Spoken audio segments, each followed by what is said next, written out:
We are waiting for people to join us for us to start the conversation at the same page. If you are online, use the comment section to introduce yourself. You tell us your name and where you are joining us from. Let's say I am Farida Bikobere and I am joining you from Kampala. So use the comment section to let us know you are hearing us properly and the place where you are joining this dialogue from. We are taking some time as we await for others to join the dialogue to begin. If you are one of the speakers and you are online, you can let us know you have joined the dialogue for us to be able to plan when you can speak. So if you are part of the speakers that are going to speak in today's dialogue, when you join the online audience, you let us know by using the comment section. You can let us know that you have joined so we can plan for you to come in and speak. But as well, I welcome you to this dialogue. We are looking at the role of online media in transforming society. The role of online media in transforming society. I am giving you 5 minutes. Those who will not have joined us, they will find us on the way. So when the 5 minutes elapse, we shall start our dialogue. In studios, my guest speakers have already arrived. So we are awaiting for the online speakers to join us. When they confirm they have joined us, we shall go ahead and begin our dialogue. But still, if they haven't joined, we shall begin the speakers that are around as we await for others to join us along the way.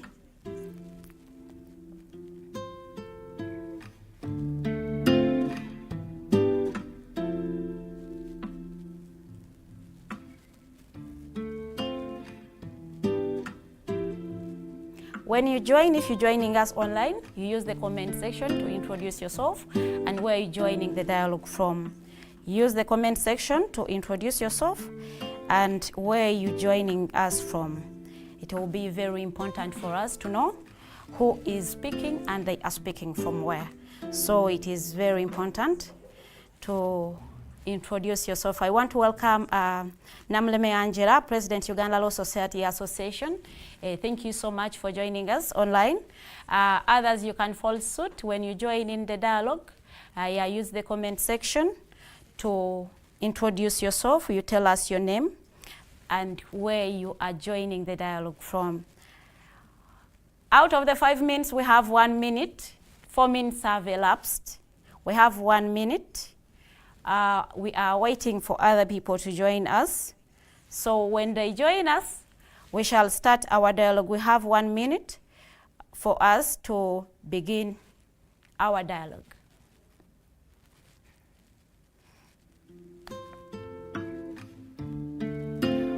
Once again, a very good morning. And I want to welcome you again to this dialogue on the role of online media in transforming society. My name is Farida Bikobere. I am a journalist here at Alternative Digitalk, but I also am deeply passionate about bringing voices together to challenge, to reflect, but also to spark a change in our societies. And I believe this dialogue is about just that. So before I go into our panel of guests, I will allow my guests in the studios to introduce themselves. And then our guest speaker will also join us in the discussion.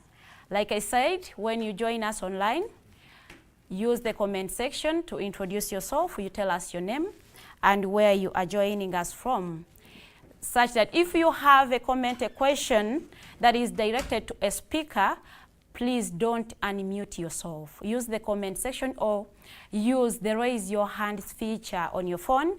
We shall see you and we shall unmute you when the time is due. Please, if you have a comment, a question after the speaker or when the speaker is speaking, please don't unmute yourself. We shall unmute you. You can use the gesture of you raise your hand on your computer or your phone and we shall unmute you and give you a chance when the time is due. Now I want to welcome my guest speakers in studios. I am really happy to have you here as my panel of guest speakers. I will begin with the woman to introduce herself and the titles that you hold. Thank you so much. I am so happy to be part of this dialogue. I am Dr. Nalukwa Bugiri.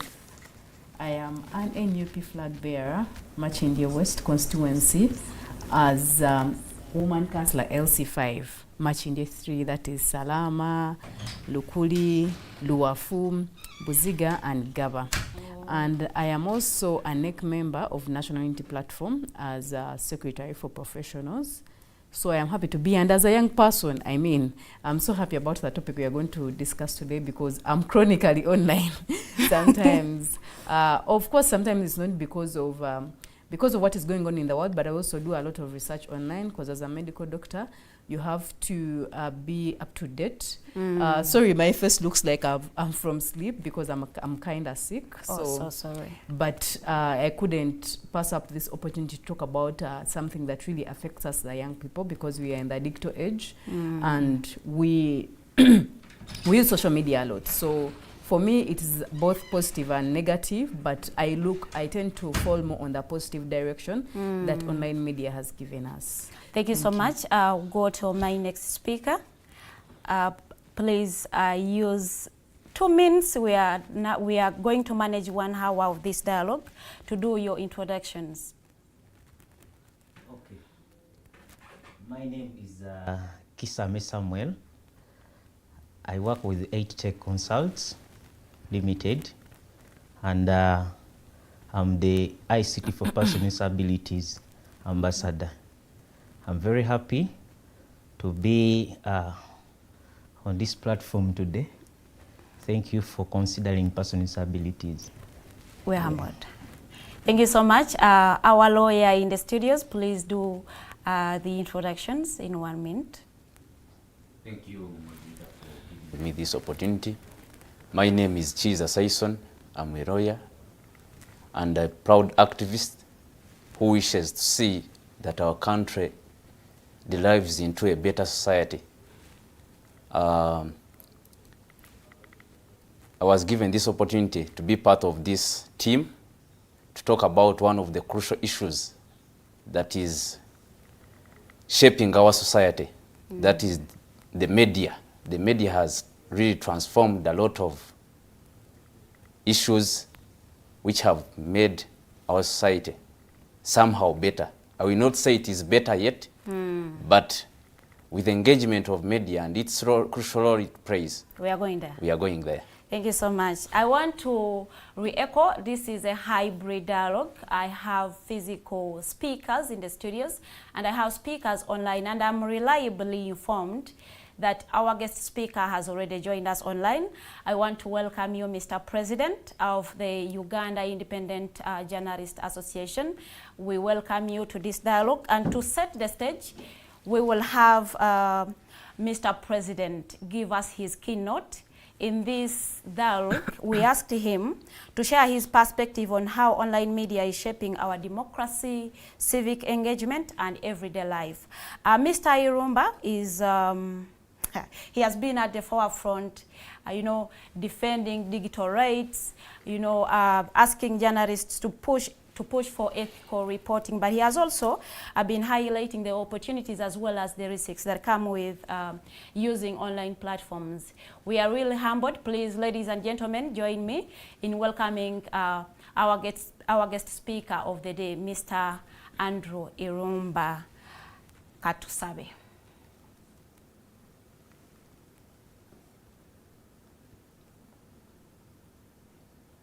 Hello, good morning. Good morning. Am I Good clear morning. there? Good morning.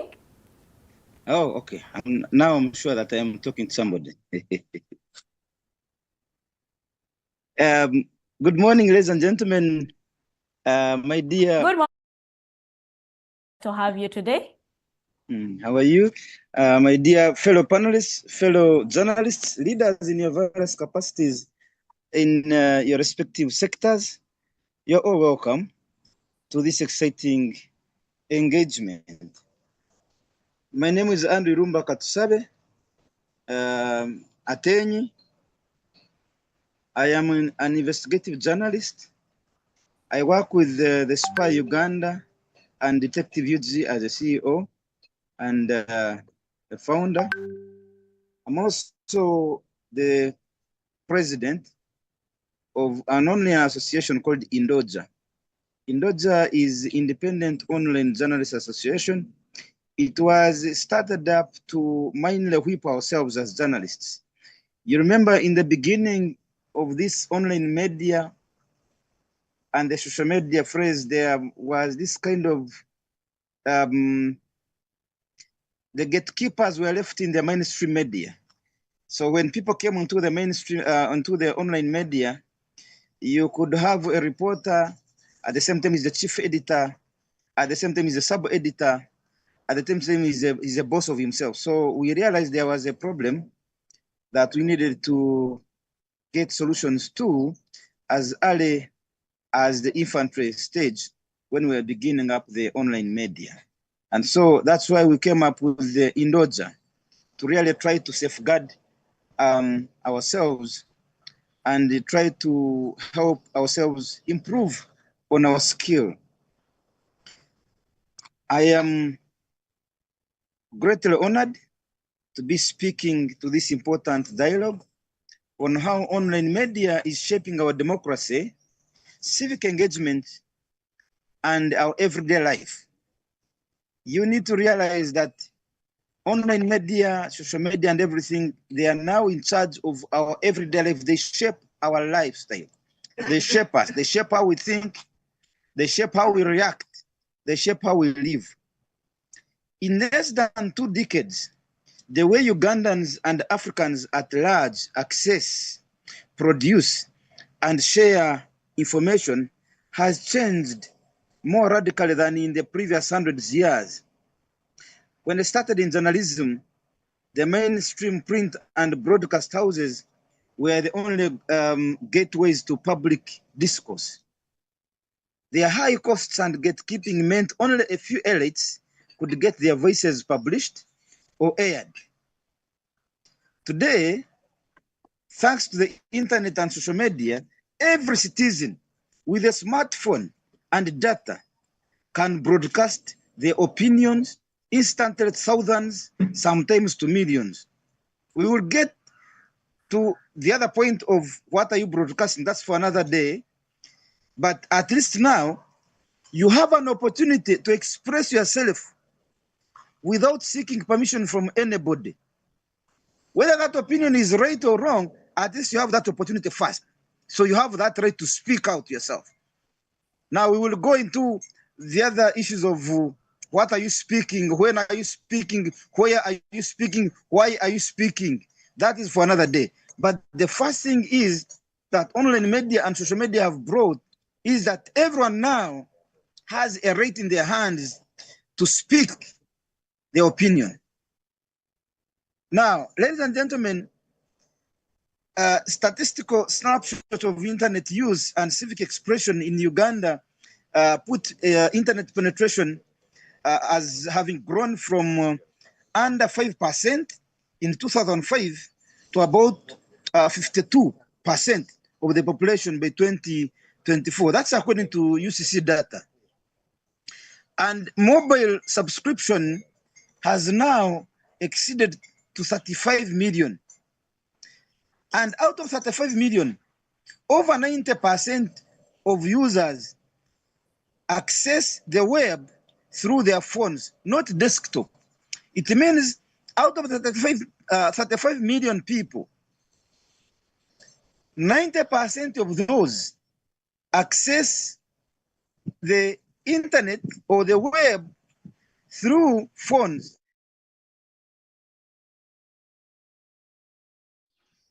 Uganda has an estimate of about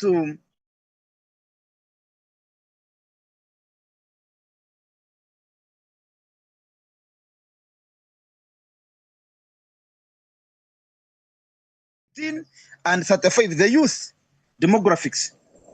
Between 18 to 35, 75% of those 6.57 million active media, social media users, 75 of those are between 18 and 35. And you remember that Uganda and Africa have the youngest population in the world. Now, compare this 20 years ago, when fewer than 3% of Ugandans were online and civic debates were confined to letters to the editor or calling radio stations or TV stations. These numbers show that citizens, not just journalists, have now become a primary source of news and accountability. Their advantages is number one, democratization.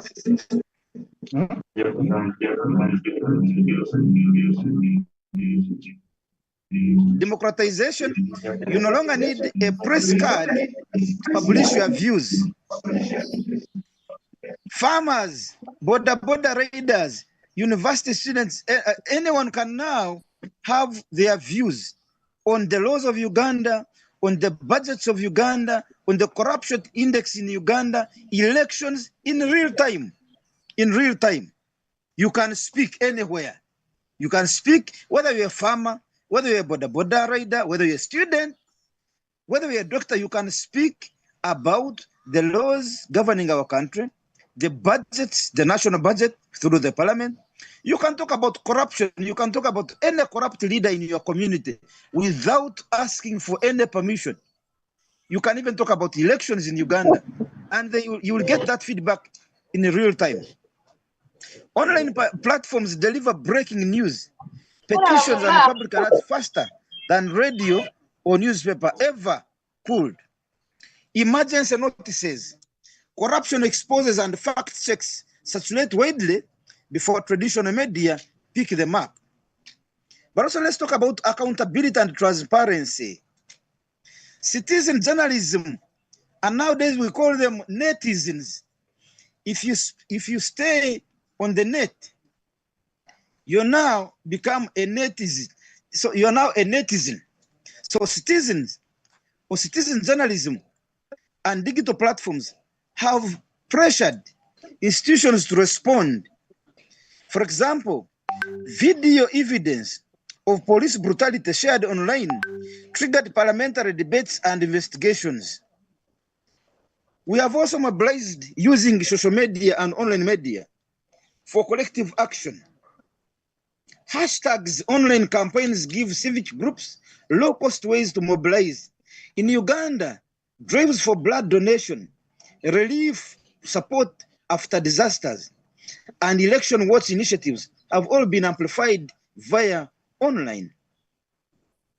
We also protect the minority voices, marginalized groups like women, persons with disabilities, and rural communities. These have been able to push their issues into the national conversations without needing to spend any amount of money. Now, the online media and social media in general has also helped continentally to push for some agendas. You remember in 2020, there was in Nigeria, there was End SARS. They used Twitter, they used Instagram and live streaming to expose abuses and force the government to announce police reforms in Nigeria in 2020. What about the 2018-2019 Sudan uprising, where Facebook, WhatsApp groups coordinated the protests that eventually toppled a 30-year-old regime? What about Bring Back Our Girls in Nigeria, 2014? The global online activism pressured authorities to act on the Chibok girls' abduction. What about South Africa's Fees Must Fall, the 2015? Students' protests grew nationally via hashtags and YouTube evidence of campus clashes. These cases demonstrate that online media has become a strategic tool in the struggle for human rights, electoral transparency, and social media and social justice. If we can also come locally here, we have seen the FOC, Activists for Change. We have seen many activists here using online media or social media to advocate for many things. And they have actually gotten positive results from the state and other stakeholders. We have seen them here. You have 1 minute We for had our guest speaker to.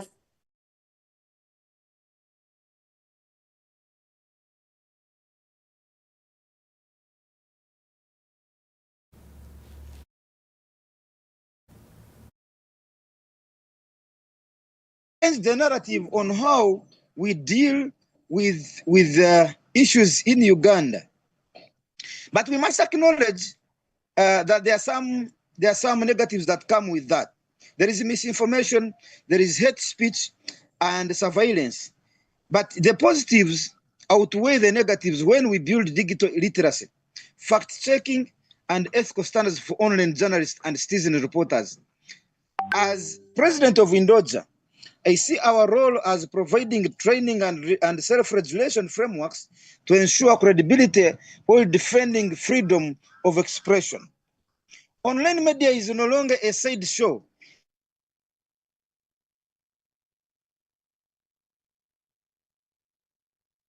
It is transform Africans learn, debate, and hold leaders accountable.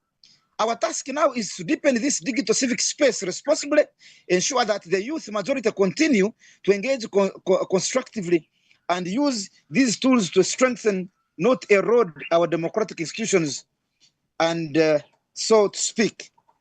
So since I've been asked to summarize, I think for now, I can say this is what I could submit for now. I want to thank you so much. Thank you so much, our guest.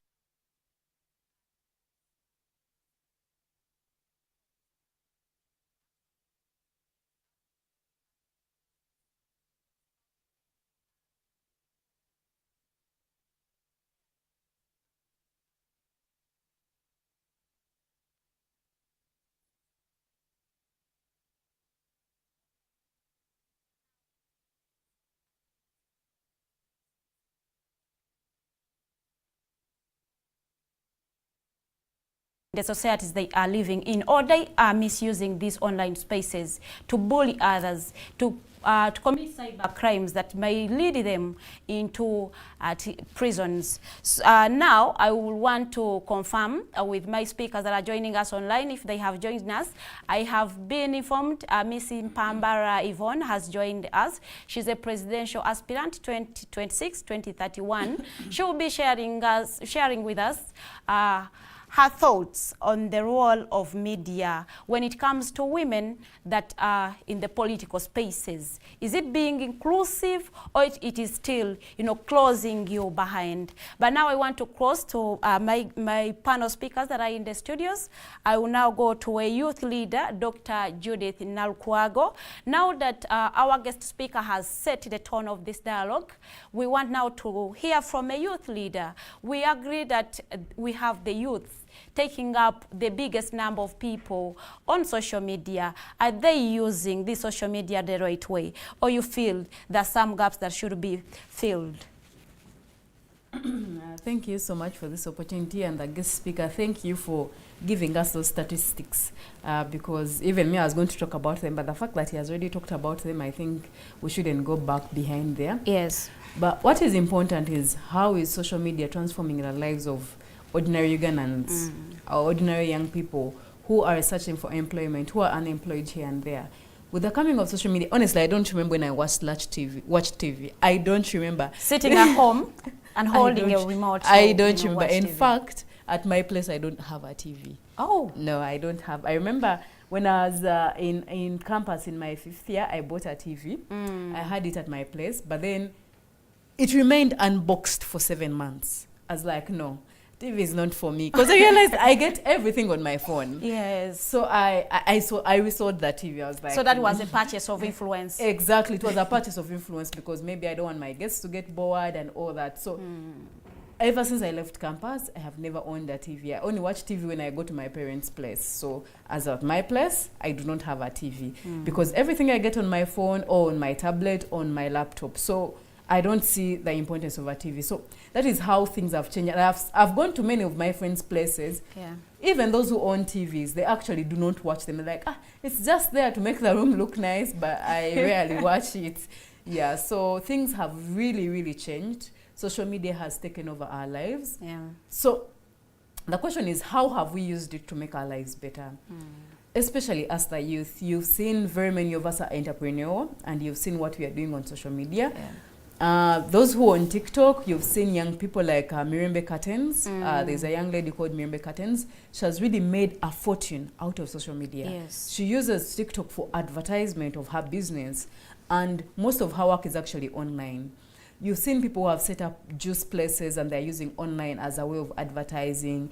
We have seen places like Rahim Foods. People who know Rahim Foods on Entebbe Road, those people use their social media day in, day out. She has actually helped us learn cooking. Exactly, she has helped us learn cooking. I love cooking, and I'm always watching her show on TikTok. So social media has really helped to transform, one, the business sector, and two, youth unemployment.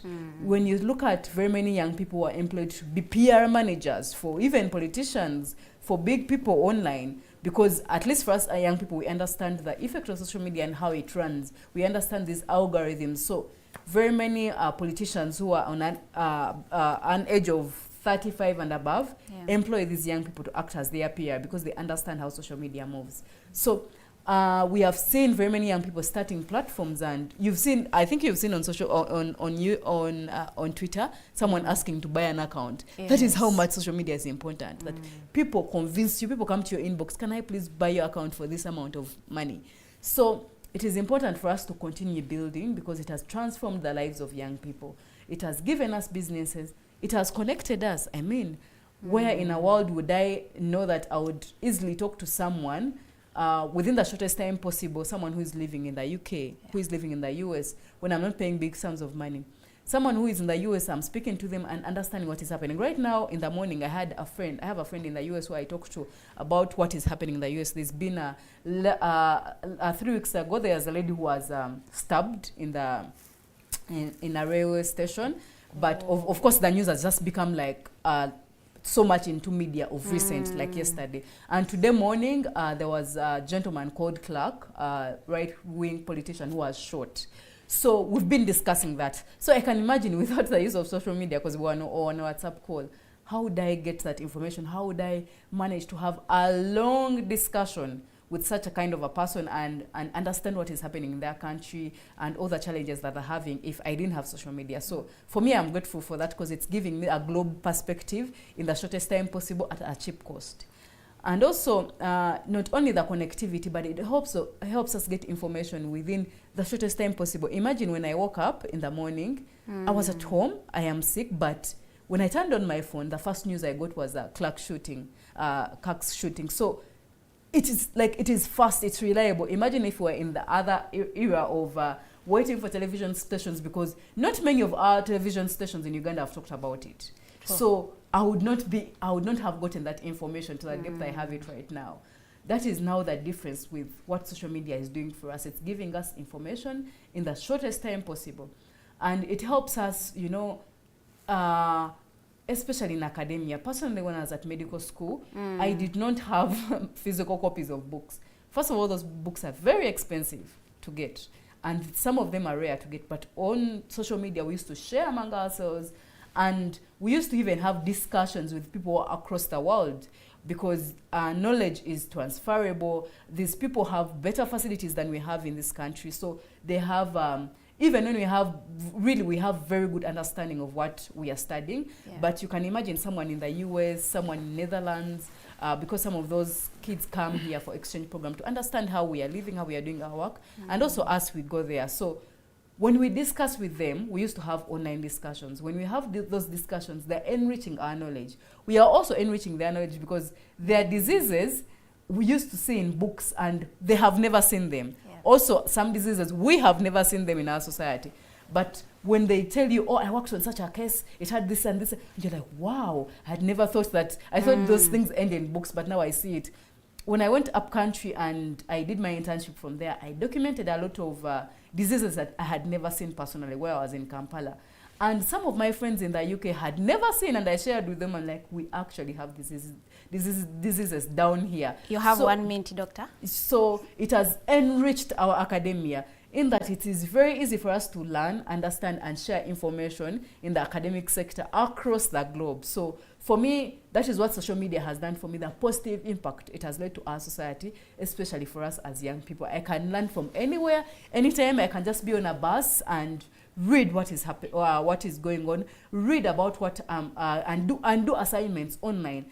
Compared to the old generation where you had to be in class or you had to be in a library to be able to fulfill your academic credentials. Well, thank you so much. Now I'll cross to Mr. Chisame Samuel.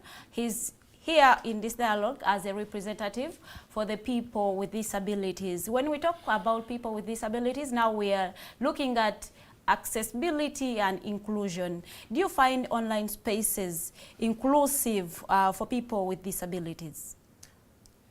Thank you, moderator. The question is yes. Well, thank you so much. Before you come in, I want to communicate to Ms. Impambara Yvonne. Please, if you can hear me, you get ready after Mr. Chisame. We are crossing over to you for you to paint for us a picture of how online media has impacted women leaders that are in political spaces. So you may continue, Mr. Chisame. So now, let us first understand the word online media. What I understand when I hear the word,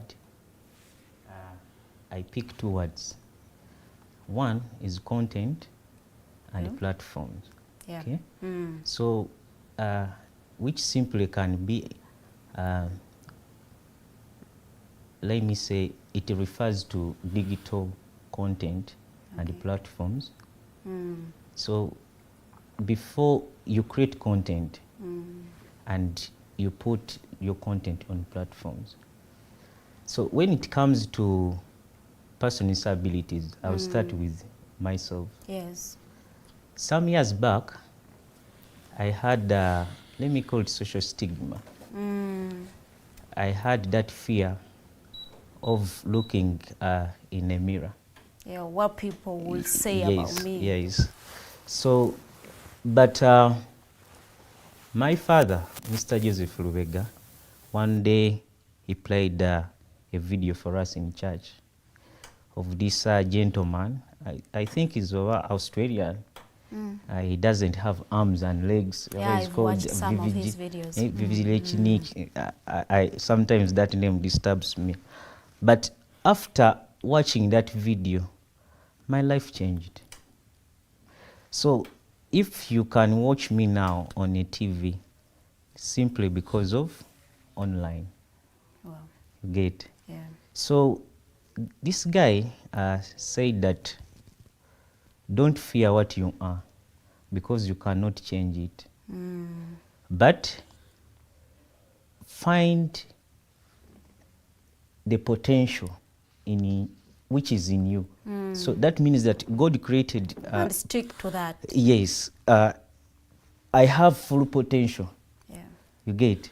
To boost what I want so that I can blossom. Yeah. You understand? Yes. So, person with disabilities, many years, we had this scenario when we say, they will see me. How will they talk? What is this and that? Yeah. And it hindered us to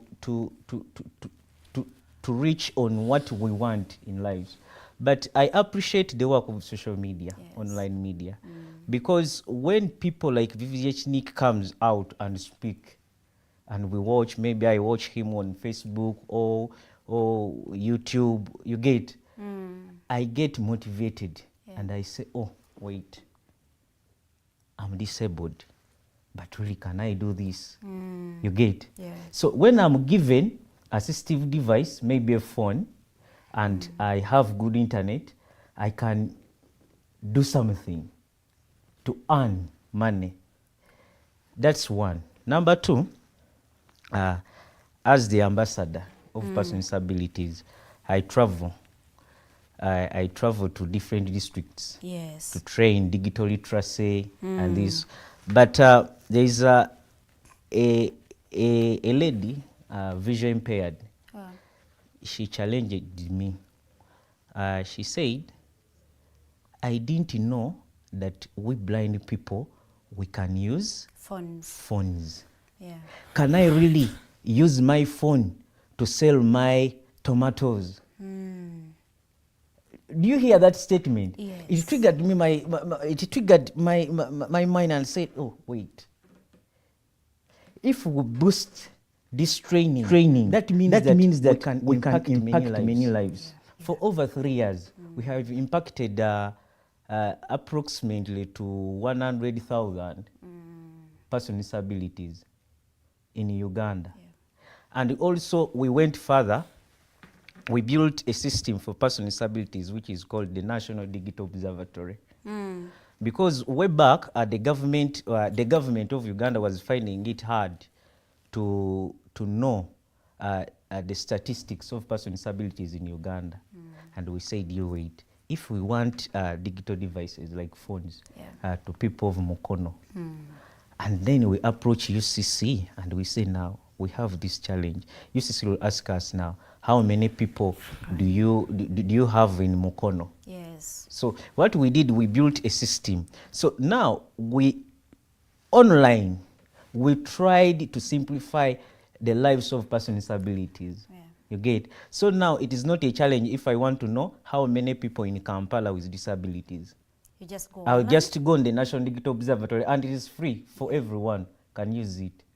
And we put their jobs. For people with disabilities. For people with disabilities. Because back then, they used to say, now they will not give me a job here and there. Now we say, you wait. Because of online, we developed the National Digital Observatory where a person with disability daily goes and check, now I can do this and I can't count how many testimonies I have received. Thank you, Samuel, for this. You have helped me with this. Yeah, in 1 minute, Mr. Samuel. Yes. You get, so, I don't know, but this is really good. Well, thank you so much. Mr. Samuel brings about a lot of things. Brings about, you being you, knowing, accepting that you are that, you were created like that. So he brings about that online media has really created that confidence because they have seen videos, they have heard voices of other people like them who are using online media for the better. And so he says online media has really created spaces for them to air out their voices. Now I'll cross to Miss Impambara Yvonne. She's joining us online. She's a presidential aspirant, 2026-2031. She's going to be reflecting on leadership and inclusivity in the digital era. You are most welcome, Miss Yvonne. Thank you so much for hosting me. I hope you can all hear me. Thumbs up if you can hear me, so that I can proceed. Yes, we can hear you. All right, thank you very much. My name is Yvonne Pambara. I'm an aspiring presidential candidate. I'm also a social justice lawyer and an activist. So I feel the role of the media has been very impactful, especially for women that have entered the space, especially for women that use online media, that use different types of digital platforms to push out their messages, to campaign, to reach out to other people, to create social movements. Media has been used for so many things by women across the entire globe. It has become an integral part of our lives. Just like it has for men. And I feel that so many women have taken advantage of online media to try and communicate different messages. So many women also use it to educate, especially the masses, in terms of certain social issues where they feel people should be listening. I know that majority of you follow a young woman called Agatha Atuhaire, who has been pushing a message, especially in terms of accountability from our government, and she has been able to expose the levels of corruption in governance structures in Uganda. So many women are using it to to create that kind of social justice awareness that a majority of masses should be getting. And we feel that that's a level of dissemination of information that is very key, especially as we progress in our democracy spaces, but also as we progress as a generation that is slowly developing. We feel also women have been using online media and so many digital platforms for political mobilization. I've seen my colleague here, Judith. I've been following her on Twitter for so many years. I don't even think she knows, but we follow her because we are seeing that level of mobilization. We are seeing the issue she talks about. We are seeing what happens in No because she's able to wake up and post. And I don't have to follow her in real life or in person, physically, to know that she's expressing certain issues around mobilization around issues that express or affect Ugandans on a daily. So we are using it for political mobilization. And I feel so many women especially have taken to that front, myself inclusive. I declared my candidacy online. I used platforms like LinkedIn. I used platforms like X. I've stuck to calling it Twitter because naturally I'm non-conformist and I don't like the person who took over it. So I still call it Twitter. I've also used platforms like Instagram, TikTok, the infamous Snapchat to make sure that I get a message out in terms of my candidacy. But I also know that so many other women are using those platforms to push out their message, to tell people that they are running, for more people to be aware that there are so many diverse alternatives of leadership apart from the people that we have now, or alternatives in terms of there are other leaders that we should be knowing that could be pushing governance to another level. We also feel we've used it largely for activism and advocacy. I feel that has been one of the biggest ways women have used it, but also used it to impact societies that we live in. Advocacy has taken us a long way in terms of bringing to the forefront the kind of issues that we have here in Uganda, but not just in Uganda. We're able to tap into regional and global aspects of what is happening in activism and advocacy to make sure that we are staying on top. We follow the trends in terms of what happens, but also to continuously portray the social issues that are happening to us and other issues that aspire to our development.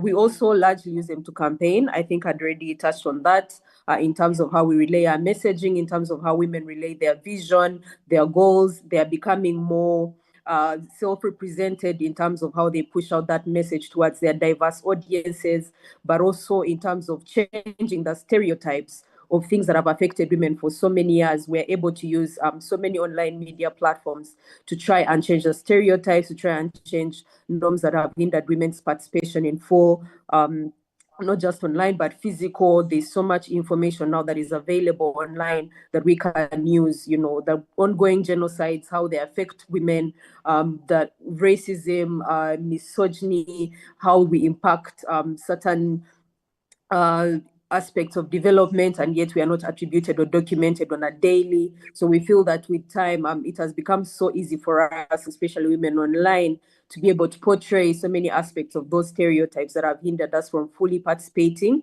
but also be able to now use those platforms to our advantage to build our own self-identities, to build a different, diverse kind of culture identity that can be able to push us forward as people to be able to contribute meaningfully to the Uganda that we want. Thank you very much.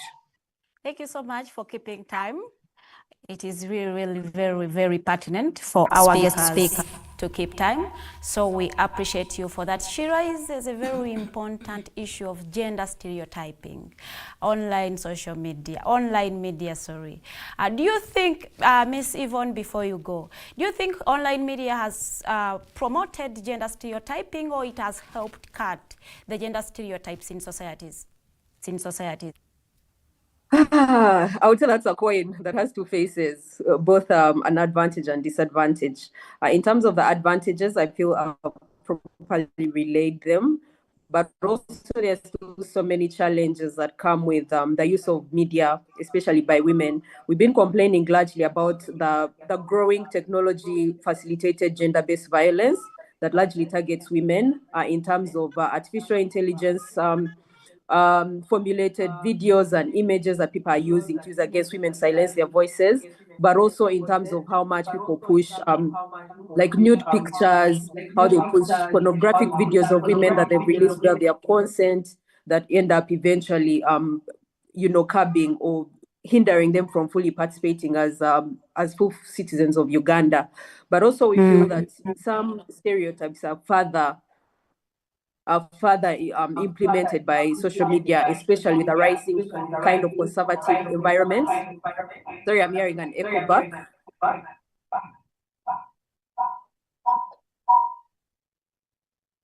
I hope it has gone. Yes, so we are also seeing a rising negative adverse way of education, especially the rising conservative agenda. I know majority of Ugandans feel it doesn't affect them, but it is largely on ground, and majority of us continuously consume so much of that information, especially around anti-vaccination, especially around ways that people view women, and also the ways it tokenizes women as objects, the way women are objectified online. It has become more profound because there's so much access by people. But also lastly, the level of disinformation and fake news that easily spreads because of that level of resonance with people, that is just a shallow based emotional resonance where people can't really go out of their way to cross-check facts or to cross-check information before they can digest it. It has become widespread because majority of people are not willing to do that work. So much as it's been very impactful, it's also on that adverse, something that is negatively impacting how women can meaningfully contribute. Thank you so much. Thank you very much for shedding light on that issue, because most people say online media has promoted gender stereotypes, people attacking each other, attacking you because you are a woman, you shouldn't be doing that, you shouldn't be doing that. But a woman leader, someone who is coming into these spaces, sharing different ideas. She has the experience to talk about that, but also, chip in with solutions on how we should use online media for all of us comfortably to enjoy and impact our societies that we are living in. Well, we are being joined by a digital rights lawyer online, Counsel Mohindo Morgan. He will be coming in after my counsel in the studios. Speaking counsel in the studios, you are going to be reflecting on how the students are using online media to impact their societies, but also the fields they are focusing on in terms of studies. All right, thank you. I wanted us to first go back in 1990s. If you look at how media was those days and the perspective people used to take it. People used to take it as a form of communication. But these days, it has enhanced studies, eased education, and I will give an example of law school these days. Yeah. We used to hear says that this is how lawyers practice in court. But these days,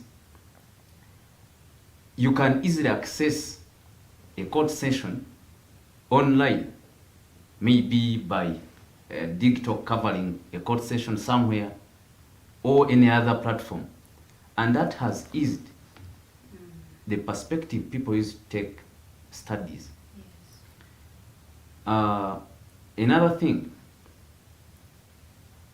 if you look at practical subjects, for example, we have a doctor, she has been giving clear aspects on the importance of media and online platforms.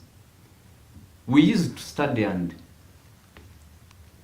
the emphasis used to basically based on theory. But with the coming of online media, you can easily access the practical thesis of what they teach in class. Yeah. And that has promoted education. Another thing, we are going to look at basically how these online platforms have enhanced students, especially in promoting their skills. First of all, we used to have students long time ago who used not even to express themselves They used to fear camera. They used to fear. They used to listen, actually to see a TV, a television once in a while. But with the coming of these online media platforms, they have eased studying. For example, if you are a journalism, a student centering into journalism, you can easily access practice or practical thesis of the aspect or the topics you are centering in. Yeah. And that has eased and led to actually production of best students that we are having as a country. That's why you are going to see that even the leaders we are having, first of all, they are well informed, and this success or achievement can be actually, first of all, you can stretch it to the impact of online media. Secondly, we are going to see the aspect of awareness. We have, right now we have youth who are, actually they have information on their fingertips. Yeah. Those days back we used to wait for actually the NTVs, because we never had exposure of these online media platforms. But with the coming of these online media platforms, Yeah. especially into the field of education, right now we are having actually a better education sector, despite the aspects of government interferences and other unfair governance issues that we're having as a country. But online media platforms have greatly played a big role towards the development of our education sector. Thank you so much, Council Kiza Saison. You as a student watching us, are you using online media to help you, improving your studies, or you are just using online media, to attack people or to even, promote gender stereotypes, because you can access media, because you have data. Mostly when I was at university, they used to give us free data while in university. So are you using your time online to improve your studies, or you are wasting your time as a student? Before Council Mohindo Morgan comes in, I want to confirm whether Mr. Julius Buchana is online. If you have joined us, you can let us know in the comment section, such that we can plan for you. You let us know in the comment section, so we plan for you. You are going to speak after Council Mohindo Morgan. So, Mr. Julius Buchana, if you are online, you can let us know using the comment section. But I will also want to implore you who are joining us online, please use the comment section and put in your questions. After Mr. Julius, we are going to go through the comment section, but you can as well raise your hand. We shall be picking a few people to comment on to the submissions of our guest speakers. So, Council Mohindo Morgan, please, you can now join in and give the legal perspective. We have existing laws, but also people find them repressive. When do we draw the line between freedom of expression, but also seeing the government using these laws to guide the community, not actually to repress them? So, Council Mohindo Morgan, if you are online, it is your time to come in and share, give us your legal perspective on the role of online media, but also to shed for us more light on whether the government is using these existing laws that we have in the country to promote freedom of speech and expression, but also it is using the existing laws to suppress the voices of the citizens. And then the panelists have taken great pleasure listening to all of you. Great submissions from the keynote speaker and then the panelists that you have in the studio. We all know that we have a great Bill of Rights that gives us free rights and freedoms that include the right to access to information, the right freedom of expression, the freedom of assembly. You realize that by the time we really came with this law, the Constitution, or even the international instruments, we never envisaged the exercise and enjoyment of these rights digital. So I think there's some feedback. Whoever is joining us, please unmute yourself. Please unmute yourself when you join us to allow the guest speaker to submit. You can go ahead. I was making my point that most of these freedoms, rights and freedoms, were really not in the context of the online space until the advent of internet and the widespread of it, especially in the early 1990s. Then it becomes very, very famous in the 2000s, where you have social media platforms coming in. Then obviously the advancement into the web to now, I mean the interactive kind of internet platforms like the social media platforms that you have, where you can easily create. And that takes me again to the next point of trade, how internet has really affected, because trade is one of those rights or economic right, if you want to classify it as such. It has greatly improved the right to trade. Today, globally, you're talking about almost 2.8 billion social media users, and with content creation economy of around 250 billion USDs.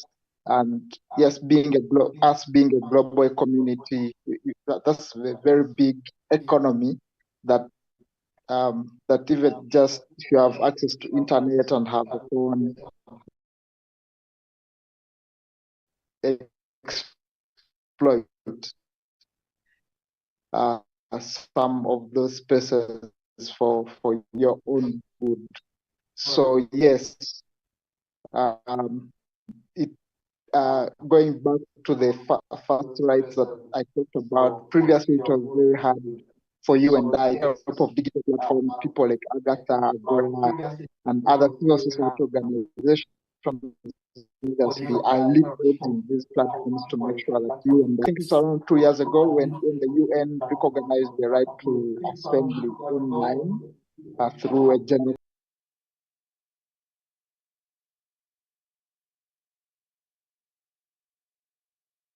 Recording in progress. Well, thank you. We can hear you. Yes, so I was talking about that general comment the general comment from the special rapporteur on the right to assembly, where it was recognized that you and I have a right to assemble online. Yes, I know your biggest interest is around the repressive laws that have been enacted over time to curtail the freedom. Yes, that have had an impact on how you and I express ourselves online, how we access information online, and I know quite a number of ended up in jail for express.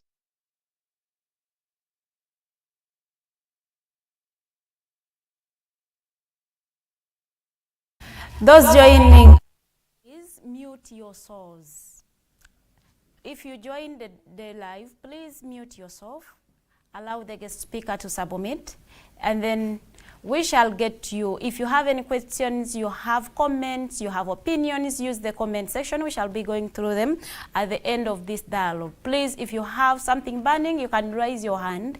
When we see you, we can give you a time to react. We allow our guest speaker to use the time they have been accorded to present their views. Please, Councillor Morgan, you can continue. You have 2 minutes.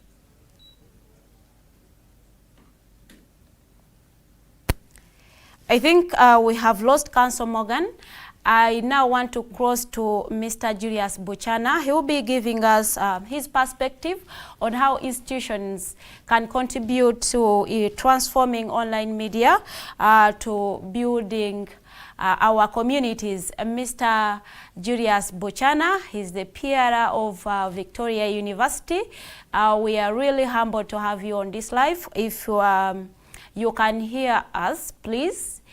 It is time now you unmute yourself and share with us your perspective on how institutions can use online media to transform our societies that we live in.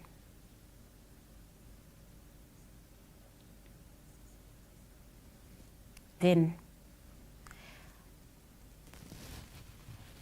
I think Julius isn't with us. I will now go through the questions. I have some questions coming in. Miss Mpambara Yvonne, please come back. You have some questions. I am seeing questions for you.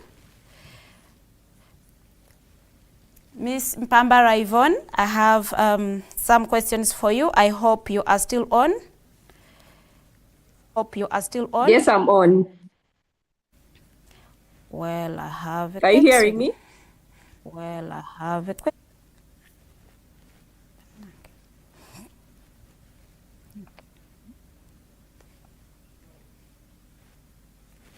Jeremiah Muchiv, can you please reshare your question? I have lost Jeremiah it in the Muchiv, comment can you section. please Reshare your question? I have lost it in the comment section.